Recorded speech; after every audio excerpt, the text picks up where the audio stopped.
Hello, my name is James Thorpe and I'm the Managing Editor of International Security Journal. I'm delighted to be here today at the Venetian Expo in Las Vegas for ISC West 2026, speaking with Matt Strautman, Director of Business Development for Security at FLIR. Enjoy the video.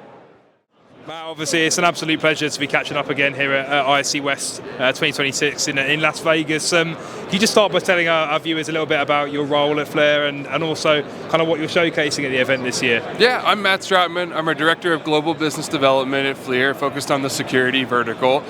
This year at ISC West, we're highlighting our new fixed mount thermal camera, our FCB camera. It's got our best thermal sensor in there with the lowest sensitivity, so that means it's going to perform in the toughest conditions, whether rain, snow, fog.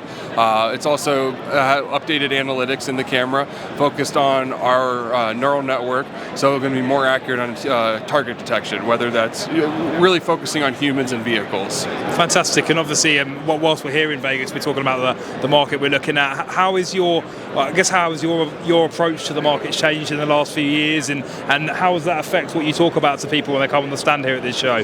So our approach is expanding the multi-layered approach for perimeter security. One technology is usually never going to get you everything you need, so it's really building upon that. So it's expanding our offering in the radars, the pan tilts, the fixed thermal, and making sure we see potential threats at the farthest distances, and then tracking them as they get closer to the fence line or even potentially breach a perimeter. Fantastic, and obviously you touched on technology there, and we'll jump to the buzzword of AI.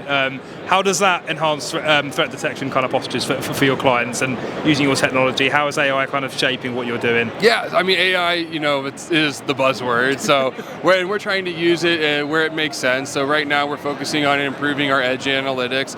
We're using AI.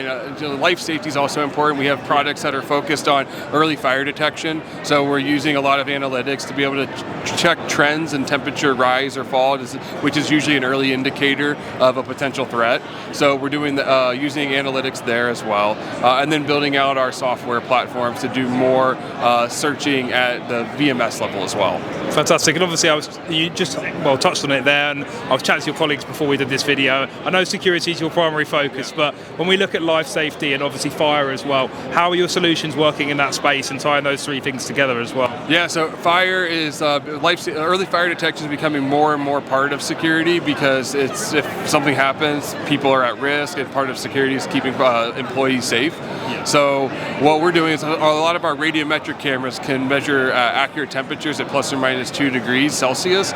So we're looking at critical assets that have the risk of potentially catching on fire, and we're continuously monitoring those assets and being able to see temperature changes, which would often indicate a potential threat. Fantastic, and just finally, from your own perspective of looking at the market and what you guys are doing right now, what's on the horizon for this year? Have you kind of got some key verticals you're focusing on, or some key challenges you're looking to address? Yeah, so critical infrastructure is always a key vertical for us. We're non-stop, we're going to continue to do that, but with the new FCB that we released, the price point's more attractive to the commercial market, so we're starting to bridge the advanced technology into more commercially affordable applications. Fantastic. Matt, pleasure as always. Yeah, thank you for your time. Yeah. Cheers.